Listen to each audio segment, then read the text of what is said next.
chapter, the earth and its living world. Okay. In which we discuss about the diagram of layers of the earth, right? The spheres of the earth. Now we clearly discuss about the lithosphere and the hydrosphere. So lithosphere means in Marathi शिलावरण.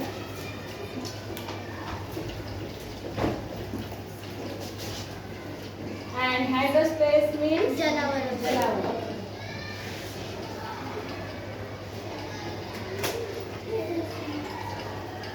So most of part of our earth is covered by water.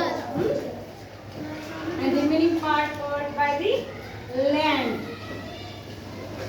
So nearby 2/3 part कशाने cover आहे? Water. Okay, समुद्राचं पाणी आहे ना, oceans आहेत. हा कोण हवे? या ना. Second is land. 1/3 पार्ट काय आहे? लँडचा पार्ट आहे. ठीक आहे.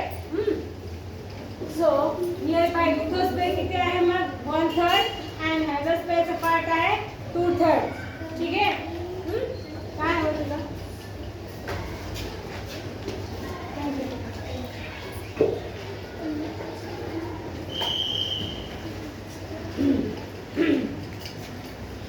तुम्ही नारळ पाहिलंय? कोकोनट कसं असतं ते? मऊ असतं, हार्ड असतं? कसं असतं? हार्ड असतं का? अच्छा, आतून सॉफ्ट असतं, वरतून हार्ड असतं. बरोबर आहे? बरोबर आहे नक्की?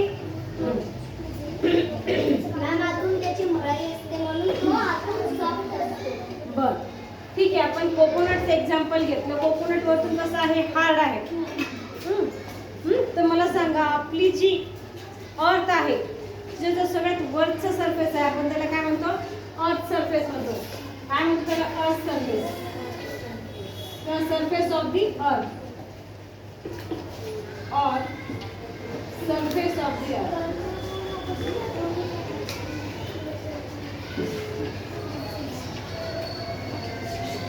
म्हणजे अर्थ सरफेस किंवा सरफेस ऑफ द अर्थ.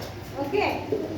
तो कसा आहे? कोकोनट सारखाच हार्ड आहे का की मऊ आहे? कसा आहे? अर्थ सरफेस कसा आहे? Why our surface is hard? का आपण त्याला हार्ड आहे असं म्हणतो? कारण की त्याची वरची जी लेयर असते ती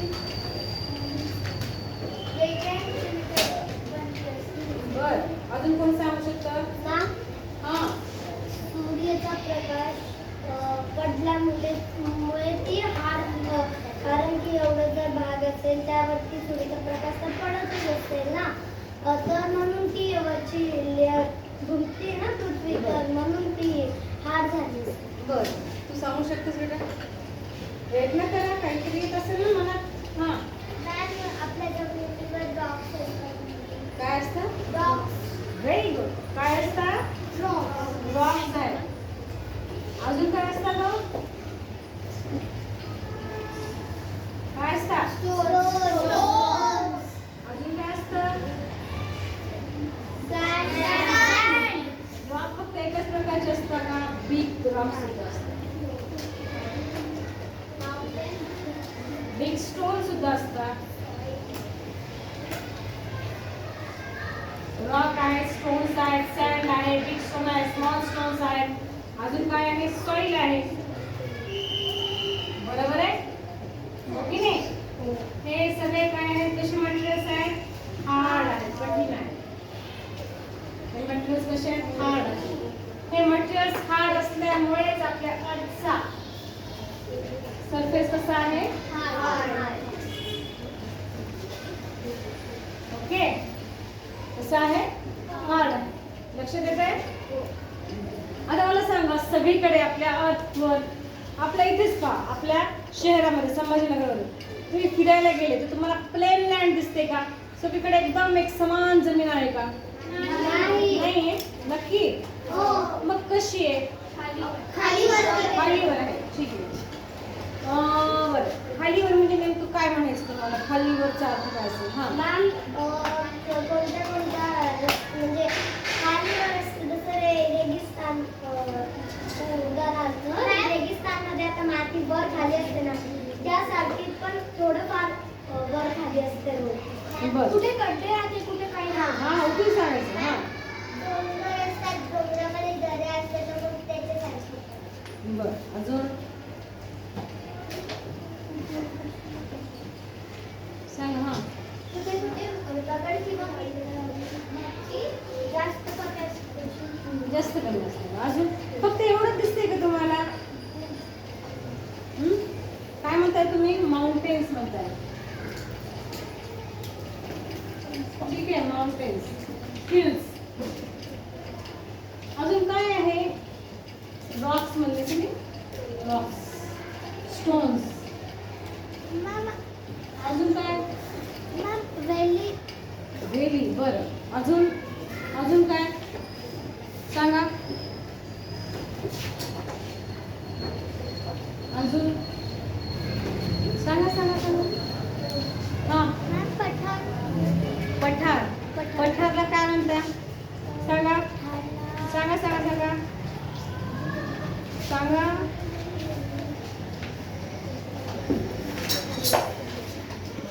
सांगा बाळा. मॅम रेगिस्तानमध्ये माती ठीक आहे सँड टाकते मी. सँड सॉइल टाकते मी. सांगा सांगा. मॅम म्हणजे तुम्ही प्रश्न काय विचारला? प्रश्न नाही कळाला. बरं मी म्हटलं आपण सपोज आपलं शहर घेऊया. आपण इथलं बाहेर पडलो तर जमीन जी आहे ती सगळी सारखीच आहे का? प्लेन आहे का? जसं आता इथे सगळं प्लेन आहे. तुम्ही जिथं बसले प्लेन आहे. हा प्लेन एरिया आहे. ओके चढ उतार आहे का? नाही. पण मी इथं वरती आले, चढ आला इथे. तसं तुम्ही बाहेर पडल्यानंतर नॉट ओनली फक्त संभाजीनगर पण दुसरीकडे सुद्धा जर तुम्ही गेले, एखाद्या गावी जात असाल, एखाद्या तीर्थक्षेत्राला भेट देत असाल, ओके फिरायला कुठल्या गावी जात असाल. आता मला सांगा आपल्या इकडे शिमला आहे ना? शिमला माहिती आहे का? शिमला कुणी म्हणाली?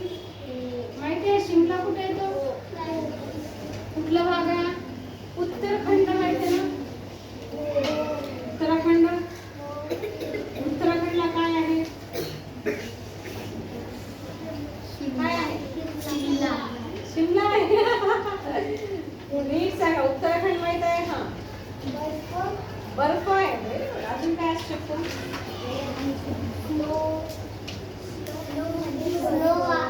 अजून स्नो. थंडी. बर्फ कशावर असतो? डोंगराला काय म्हणतात?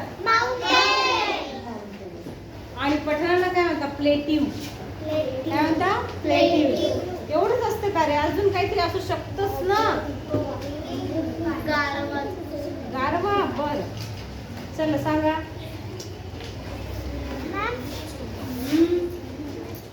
आयलँड. आयलँड. बर अजून गावा. हे सगळं तुम्ही फिरत असताना तुम्हाला कुठे इथे हे नाही दिसले? काय म्हणता येईल? नाही दिसलं? काय? फॉरेस्ट नाही. लँडवर आहे ना? बराचसा जो स्पेस आहे ऑक्युपाय केलाय. कोणी ऑक्युपाय केलाय? फॉरेस्ट. फॉरेस्ट मध्ये काय आहे? प्लांट आहे, ट्रीज आहे, श्रब्स आहेत, हर्ब्स आहेत, मेडिसिनल प्लांट्स आहेत ना? त्याचबरोबर अजून काय आहे? ॲनिमल्स सुद्धा आहेत. पण आपण कशाचा अभ्यास करतोय? लिथोस्फिअर आणि हायड्रोस्फिअरचा अभ्यास करतोय. आता हायड्रोस्फिअरचा पण अभ्यास करतोय ना आपण. मातीचं सगळं काय आलंय? लिथोस्फिअरचाच भाग आलाय, शिलावरणाचा. मग हायड्रोस्फिअरचं काय याच्यामध्ये इन्क्लूड होईल? म्हणजे सगळं मिळून काय तयार होतंय? लिथोस्फिअर तयार होतंय. कळतंय? Mountains, valley, hills, rock, stones, sand, soil, plain area, forest, trees, plant, herb, shrub हे सगळं मिळून काय तयार होतंय? लिथोस्फिअर तयार होतंय. कळलं? हे सगळं मिळून लिथोस्फिअर राहिलं. मग हायड्रोस्फिअर काय आहे? जलावरण आहे. मग त्यात त्याच्यात काय काय येऊ शकते सांगा.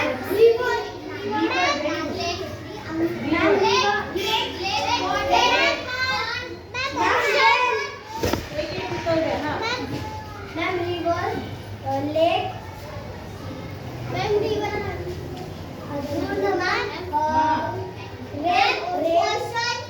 हा ओशन. अजून अच्छा ॲनिमल पाहू तेही पाहू. हा ठीक आहे.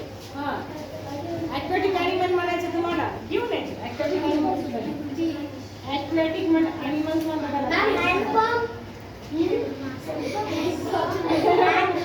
त्याला आपण काय म्हणू शकतो. Underground water. हा त्याला काय म्हणू शकतो आपण. Underground water. लिहिलं ना अंडरग्राउंड वॉटर. कळतंय. हा भाग काय आहे मग खालचा. हा भाग आहे हायड्रोस्फेअरचा. हा भाग आहे लिथोस्फेअरचा. ठीक आहे. पण एक लक्षात ठेवायचं की लिथोस्फेअरच्या वरतीच काय दिसतंय आपल्याला.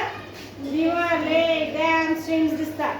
मला सांगा एखादी रिव्हर घ्या, नदी घ्या. आपण नदीमध्ये पोहायला जातो. कधी पोहलात का. नाही. तू पोहली. मला सांग नदीच्या खाली नदीमध्ये काय असतं. पाणी असतं. पण नदीमध्ये फक्त पाणीच असतं का. त्याच्या खाली जमीन असेल का. असते का. ओके. अंडर द वॉटर काय आहे.